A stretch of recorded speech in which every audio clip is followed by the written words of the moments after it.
ঢাকাইয়া বাকরখানি এটা চায়ের সাথে স্ন্যাক্স হিসাবে খেতে ভীষণ ভালো লাগে। আর এটা বানানো একদমই সোজা, তাও আবার যদি হয় মাটির চুলায় বা গ্যাসের চুলায় বা ইলেকট্রিক চুলায়, যে কোনো কিছুতেই এই বাকরখানিগুলো আপনারা তৈরি করে নিতে পারবেন। তো আজকে দেখাবো কিভাবে মাইক্রো ওভেন ছাড়া বাকরখানি তৈরি করা যায় খুব সহজে। তো চলুন মূল রেসিপিতে চলে যাচ্ছি।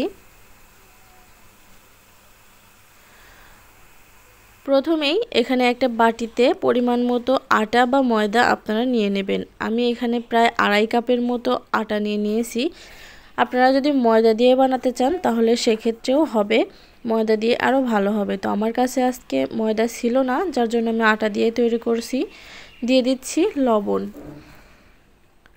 এখানে 1 চা চামচ দিয়ে দিচ্ছি, আর তেল দিয়ে দিচ্ছি প্রায় 2 টেবিল চামচের মতো। এখন হাত দিয়ে ভালো করে ময়ান করে নিতে হবে।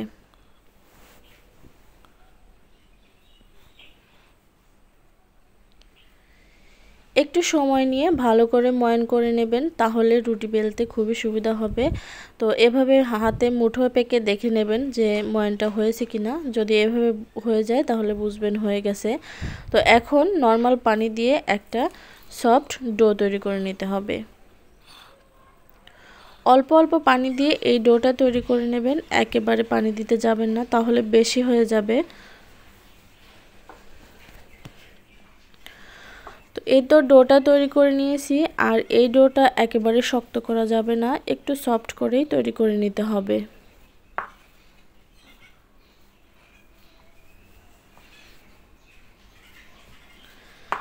এখন এই অবস্থায় ঢাকনা দিয়ে ঢেকে রেখে দিব 40 থেকে 50 মিনিটের জন্য।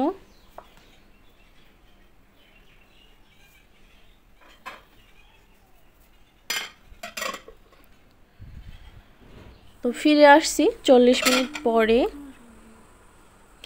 এখন কিন্তু আটাটা অনেক সফট হয়ে গেছে, দেখতেই পারছেন। তো আমি এ পর্যায়ে আরও একটু মথে নিচ্ছি।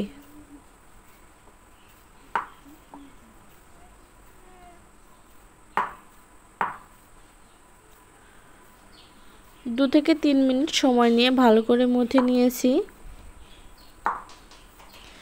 এখন এটাকে একটা বড় স্পেসে নিতে হবে। তো আমি এটা কিচেন স্পেসেই নিয়ে নিলাম। তো এখন এটাকে কয়েকটা ভাগে ভাগ করে নেব। আমি ছোট ছোট কয়েক ভাগে ভাগ করে নিয়েছি, 4 ভাগে ভাগ করে নিয়েছি। আপনাদের স্পেসটা যদি বড় হয় সেক্ষেত্রে বড় করে নিয়ে নিতে পারেন। তো আমি ছোট ছোট করে নিয়ে নিলাম বানানোর সুবিধার্থে।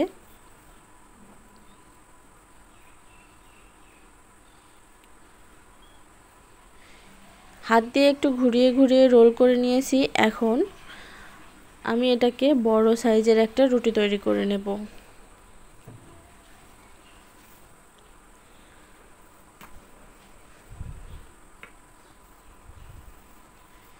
একটু আটা ছিটিয়ে নিচ্ছি, তাহলে বেলতে সুবিধা হবে।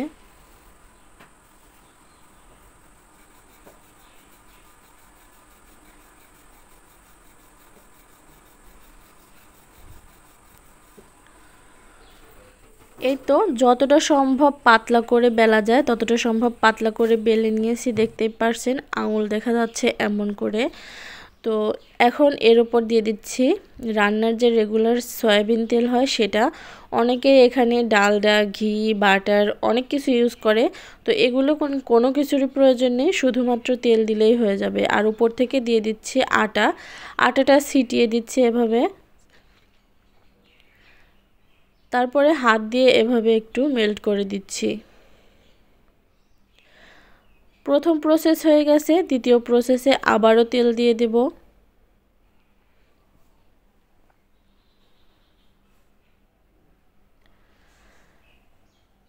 তারপরে আবারও আটা দিয়ে প্রথমবারের মতোই আবারও মেল্ট করে নিতে হবে।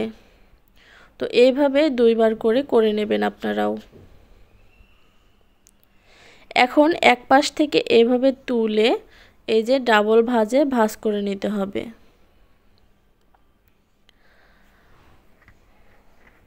রুটি তেরা বেঁকা হলে কোনো সমস্যা নেই। তো ডাবল ভাঁজ করে নিয়েছি। এখন উপর থেকে আবারও তেল দিয়ে দিচ্ছি সেম প্রসেসে।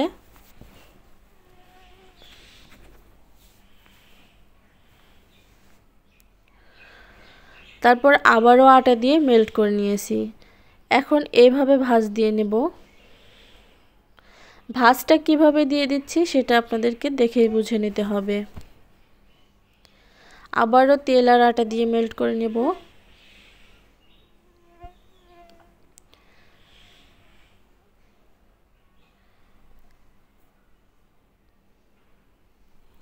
এখন ঠিক এইভাবে ভাঁজ দিয়ে নিতে হবে।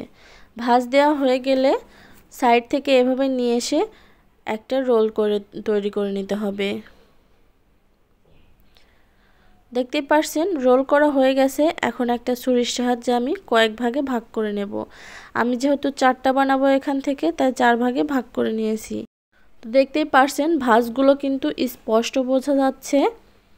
এখন যে সাইডে ভাঁজ সে সাইডে নয়, যে সাইডে সমান হবে সেই সাইডে এইভাবে একটু ঘুরিয়ে ঘুরিয়ে গোল করে নিতে হবে। তো সবগুলো একই প্রসেসে এভাবে করে নিচ্ছি। নিয়ে তারপরে এই যে বেলুন দিয়ে একটু বেলে রুটির মতো তৈরি করে নিতে হবে। আর এটা কিন্তু বেশি পাতলা করা যাবে না, আবার একদম বেশি মোটাও রাখা যাবে না। তো এইভাবে করে নিয়ে এখন একটা ছুরির সাহায্যে মাঝখানে এভাবে কেটে দিতে হবে।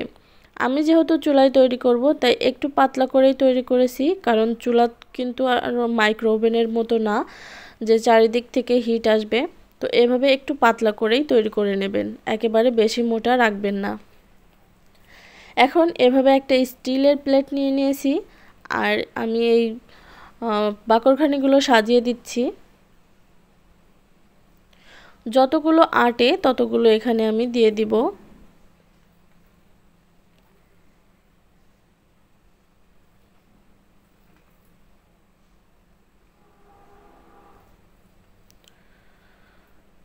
এই তো ব্যাস, বাকরখানিগুলো সাজানো হয়ে গেছে। এখন উপর থেকে একটু চিনি ছড়িয়ে দিয়েছি। এটা অপশনাল, আপনারা চাইলে দিয়ে দিতে পারেন, তবে আমার কাছে দিলে বেশি ভালো লাগে, সেজন্য আমি একটু দিয়ে দিচ্ছি।